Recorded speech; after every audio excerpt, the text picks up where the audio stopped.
Welcome once again to module number 5, and we're going to be dealing with number 1 today. So the 3 lessons that we are going to be covering in module number 5 is how to create $8,000 per month in 5 years tax-free. In lesson number 2, we're going to be looking at the structure using your own money in order for you to achieve this $8,000 per month in 5 years. And in lesson number 3, we're then going to take a look at the structure using a joint venture partner or other people's money to help you acquire that $8,000 per month tax-free. So again, today in lesson number 1, our focus is how to create $8,000 tax-free in 5 years. So just a quick review, we're going to take a look at this style of property, which is what we call a high ranch or a raised bungalow. The simple reason being that this model fits very nicely into the suitability. So if you buy a single family house like a high ranch raised bungalow, it's not yet suited. You've got a nice large footprint on both the main floor and the basement floor, which will accommodate 2 or 3 bedrooms. And it's also very easy to suite because the front entrance has that split entranceway so that you can create separation. And if the basement is unfinished, that's actually a bonus because then you can suite that property to meet today's current fire code regulations. Or if it's already suited, it may be grandfathered and you just have to do some minor updates. Either way, this is the model, the style that we're going to be looking at. The numbers that we're going to be using for this particular scenario, we're looking at an average price for the home of $350,000. And again, I know that some of the students are in markets where that's not an average price. The average price may be twice that, but you also have to keep in mind that the rents are going to be significantly higher as well. So it's sort of all relative. And if you can't find a property in your neighborhood, don't look in your neighborhood. Go outside of your neighborhood, outside of your market to find a market where this strategy will work. So the average price, $350,000. The upstairs unit, we're going to rent out at $1,400. The lower unit at $1,100, giving us $2,500 a month income. We're going to have a monthly debt service for our mortgage of $1,325. Our property tax, $300. Insurance, $125. And miscellaneous costs, even though I don't, in the past, I haven't suggested you put it in there. I threw it in just as a safety measure. So our total expenses was $1,850, leaving us with cash flow profit $650 per month. So when we take a look at the mortgage analyzer that I've provided everybody, you'll see in the middle section of the analyzer there are 4 columns, and it's under future value. I've put in a range of 3% to 6%. And the reason I use that is that I think that's a pretty safe range to use. I'll show you here shortly what the average appreciation rate is across the country. I think that using 4% is a very safe calculation. So if we take a look at what the future value is going to be in 5 years under the 4% column, we'll see that the value is $425,828.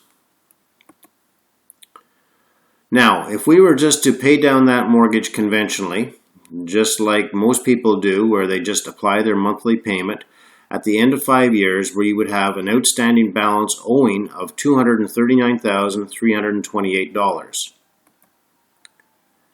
So let's take a look at a refinance summary.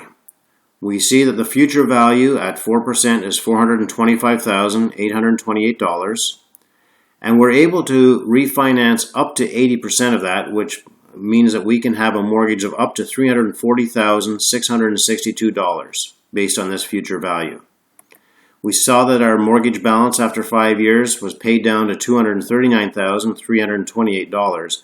So that means if we were to put that mortgage of $340,000 on the property, pay off the existing first mortgage, that would leave us $101,334 in cash out. If we take that and divide that by 12 months, we would have $8,444 per month. So we've achieved our goal right there. But, and here come the buts, and there's lots of buts, and I get that. So I think I'm going to answer everybody's main questions. I have to pay taxes on this money, don't I? Or there's tax payable on the property income itself. And what about the fact that this new mortgage is larger than the first mortgage initially, so it's going to cost us more money? Well, let's take a look at the first question. I have to pay taxes on this money. The simple truth is yes and no. First of all, because it's borrowed money, there's no tax paid on borrowed money. So for example, if you were to go down to the bank today and borrow $1,000, do you have to pay taxes? Do you have to add that $1,000 on your taxable income this year? No, you don't. But you're able to spend that $1,000 on whatever you want as long as the bank is willing to lend you the $1,000. And you have to promise to pay the bank back that $1,000. So it's borrowed money. It's not taxable income. It's not what they call earned income. Therefore, there's no tax paid on it. So if you were to borrow this through your own personal name, if you owned the house in your personal name and you went back and refinanced that property in your personal name, then that $100,000 that you just took out, you can spend on whatever you want, and it's not taxable income. Now, there may be a challenge because some banks don't like to lend money or refinance a property and lend you money knowing that you're going to spend it just on yourself. So if the bank asks, well, what's the money for? You could simply say they'll to reconsolidate my debts. And that will usually satisfy the bank. And then they will move forward and they will do the refinancing. Now, if you've got 5 properties all with the same bank, they will most likely not refinance them all in your name under this in this manner, because they see that you're not restructuring your debt, but you're actually using the debt to live off of. So again, they may or may not lend you the money when it's under your personal name. So it may be better for you to do it in your corporate name. If you do it inside a corporation, then there's no tax implication to the corporation because, again, it's borrowed money. Now, when you're refinancing it within the corporation, all you have to simply say it's for the operations of the corporation, to buy more property, to do more investments, whatever the case may be. Now, the challenge is you have to get the money outside of the corporation into your hands so that you can live off of this, use this money to live, supplement your lifestyle. So you can actually withdraw the money through dividends, which is tax-free, but that may or may not be enough to satisfy your lifestyle. And it depends on how many people are in the corporation. If there's you and your spouse, then you can both draw the dividends. Or you may need to pay yourself a salary, a small salary to top up the dividends, or you may want to just pay yourself a salary period, which can help you also with government subsidies as well. This is something that you're definitely going to want to discuss with your accountant to determine which is the best strategy for you. Paying yourself a salary depends on what your personal tax bracket is, will dictate how much taxes you pay, because we all have a certain amount of tax-free earning capacity. So maybe you can keep it within that tax-free earning capacity as well. Everybody's situation is going to be unique and different. And this is why you need to sit down with your accountant and explain your plan so that they can help you create a plan that will best fit your strategy. Now, just if you sit down with your accountant and you don't like the answers that your accountant has given you, don't just accept that. Challenge your accountant and say, well, my understanding is this, and if the accountant says, no, that's not the way I do it, then simply go to another accountant. It doesn't mean that your first accountant is right or wrong. It just may mean they're not comfortable with this strategy or they don't like this strategy. So you go to another accountant and sit down with that accountant until you get either the right answer or you're convinced that you're wrong. But the reality is you need to trust your accountant, but your accountant isn't always going to be 100% right. And same thing with your lawyers. It's the same thing with your doctor. If you don't like the diagnosis that your doctor has given you, do you just accept the death sentence that you've just received from your doctor, or do you go to another doctor for another opinion? So that's all I'm suggesting. Now, is there tax payable on the property income itself? Absolutely. And I'm not suggesting that you avoid paying tax through tax evasion at all. That's not the case. What you do have the ability of doing, though, is offsetting the taxable income with depreciation. The government allows us to depreciate our properties up to 4% per year. So you don't necessarily have to use all of the 4%. It depends on the taxable income that year, and you can reduce the taxable income with this depreciation. Now, over time, that depreciation gets a little bit smaller, but for the first third to half of the life cycle of that property, the income will be tax-free. Again, this is something you want to discuss with your accountant, because if you choose to use the depreciation in order to defer paying taxes into the future, you have to realize that if and when you sell that property in the future, you have to reclaim all of those tax savings and add that into your income at the time of the sale. So it depends on your plan, depends on your strategy. That's why you need to speak with your accountant. Now, the new mortgage is larger than the original mortgage, and this is also absolutely true, and it will potentially reduce the cash flow. Now, it depends on the interest rates as well, because if the interest rate is actually lower when you refinance, then that can have an impact.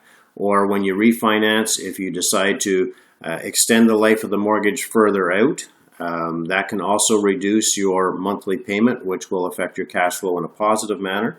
So there's a couple different variables to take a look at when you do reduce the property, but you also have to keep in mind that over the 5 years, your rents are going to also increase to generate more income. So you have to keep everything in perspective with this.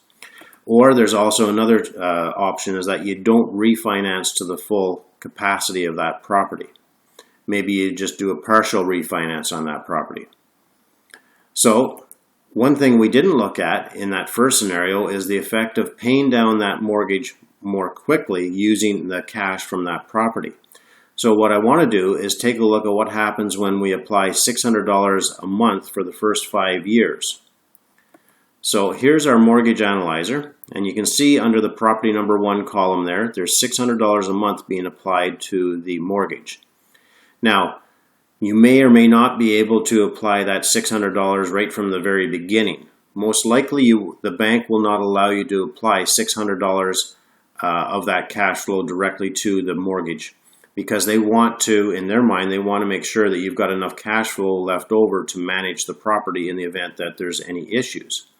So what you do is at the very beginning of the creation of this mortgage, you increase your mortgage payment as much as the bank will allow you. Then in month 2, and we've talked about this in an earlier lesson, in month 2, you then increase your mortgage payment by as much as you're allowed, whether it be 5, 10, 15%. Every mortgage is going to be a little bit different. And then at the end of the year, when you're allowed to make a lump sum payment, whatever money you have left over from your $600 a month, you then apply that in a lump sum payment. But for ease today in this example, I just applied the $600 on a monthly basis. And you'll also notice that I only used $600. I could have used $640 or $649 if I wish as well. But just trying to keep things simple. So as a result, after 5 years or 60 months, our new balance is $201,253.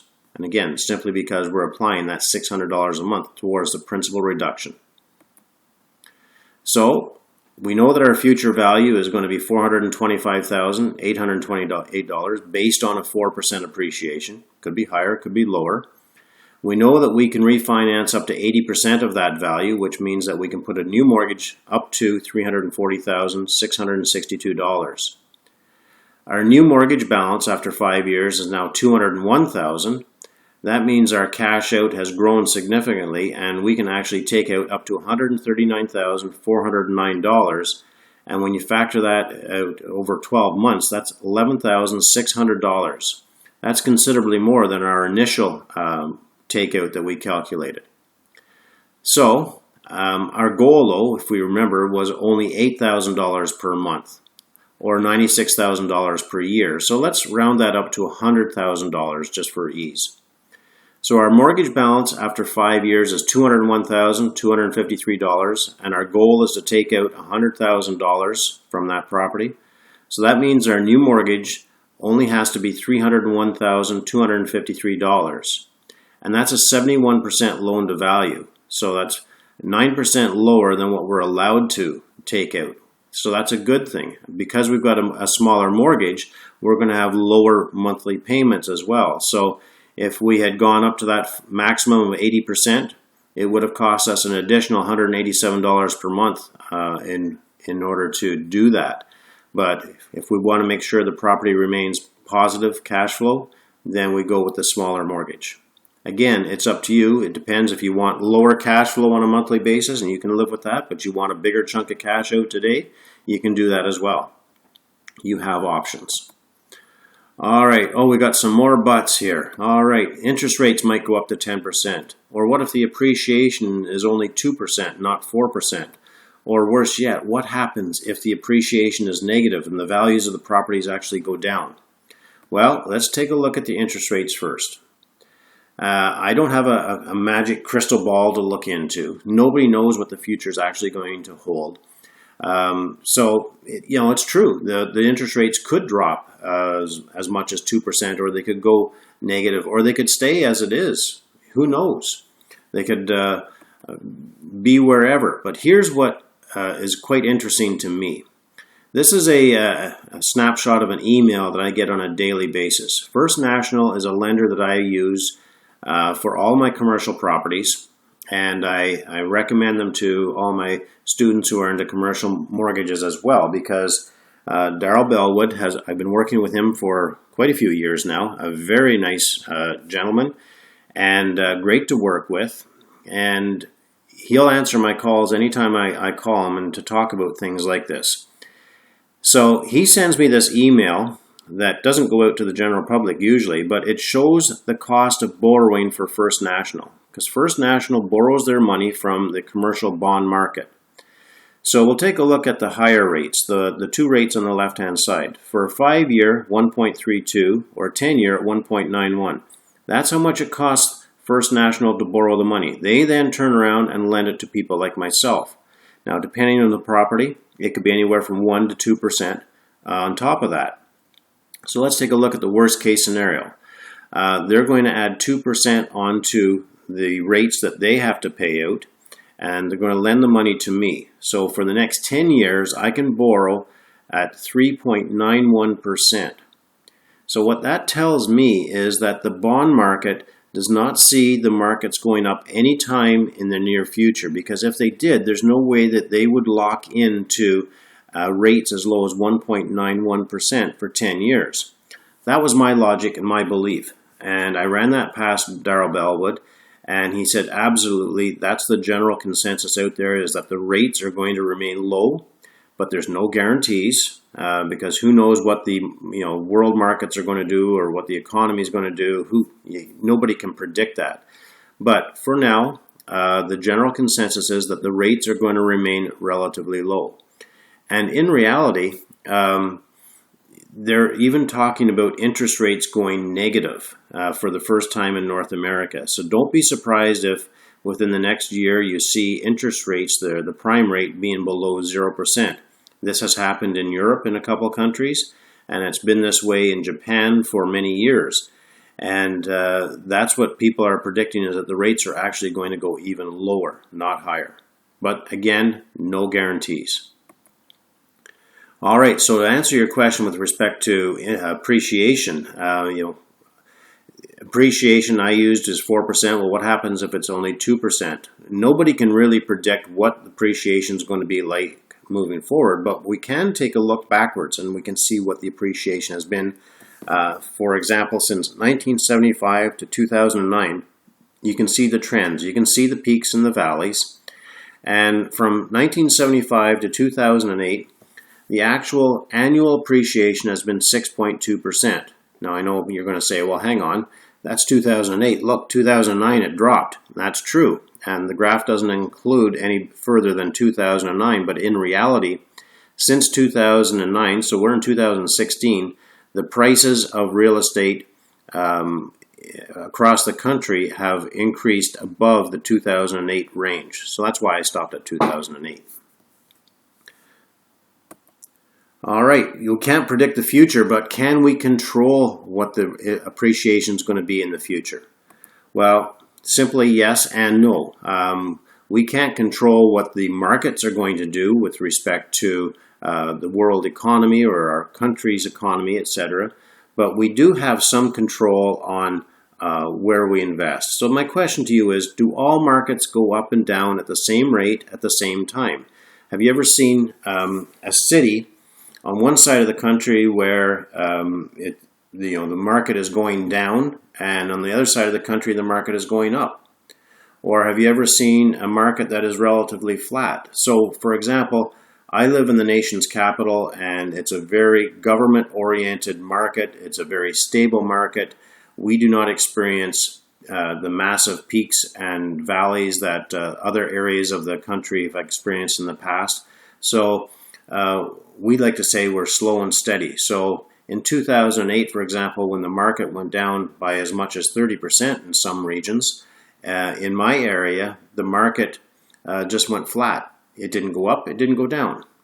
So you can see that being smart about where you select to invest can definitely have an impact. What about different styles or features of properties when you're buying? So right now, what I see happening in the real estate market as a realtor, and this goes for my wife as well, we sell real estate to the general populace in our neighborhoods, in our area. And the trend is moving towards single-family homes, but bungalows. Bungalows are very, very hot item right now because we're at the leading edge of the baby boomers retiring. So people are thinking, well, I don't need a two-story house. The kids have all moved out. I don't need all the extra bedrooms. I also would like the idea of living on one floor so I can avoid all the stairs. I love the idea of a walkout basement, etc. So when you think of what the future market is going to be demanding and you buy for the future market, then you can hedge your bets a little bit with appreciation.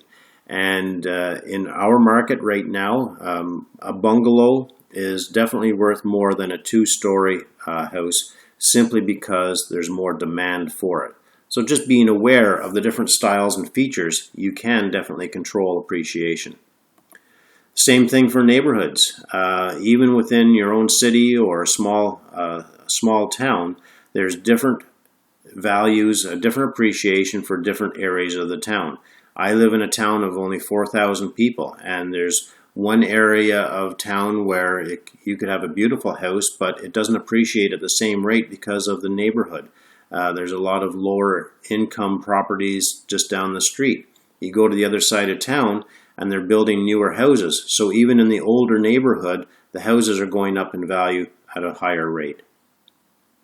So the point here is that you just need to be smart and buy smart. Understand what the market is demanding, what the future, try and predict what the future market's going to be demanding, and buy accordingly. All right, well, there's even more buts. Holy lifting. Well, I have no money or credit. I can only buy one property because I'm going to run out of cash. Now, we've already talked a little bit about this in previous lessons, but I think it's worth going over very quickly here again. So, when you use your money to invest in the property, that means that you are 100% of the equity ownership. The bank obviously has a lien against the property with respect to the mortgage, but all of the equity in that property is yours because it's all your cash that you've got in that property.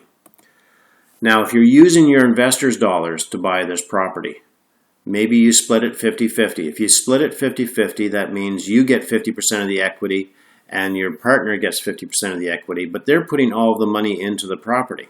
So you've solved that problem, but you only get 50% equity. Well, the simple solution is you have two joint venture deals. It's the equivalent of owning one 100% deal. So you simply need to do more deals. If you don't have the cash or you don't have the credit, or you only have a limited amount of cash to do one deal, then you get into the recycling of your money that we talked about earlier. So the less money you have, or the worse credit you have, just means the more deals you need to do with joint venture partners. And it's a 2-for-1, so problem solved. All right, so that brings us to the end of lesson 1. And again, I'm sure there's going to be lots of questions, but what we've done here is we've set the table for lessons 2 and 3. In lessons 2, we're going to be talking about creating the scenario of achieving that $8,000 per month tax-free money within 5 years using your money. And then we're going to take a look at the same scenario using other investors' money and see how quickly we can do that as well. So any questions, please feel free to email me, but again, try and hang on until we do the live Q&A. And if you can't wait, then go ahead and email me. And look forward to seeing you again, lesson number 2.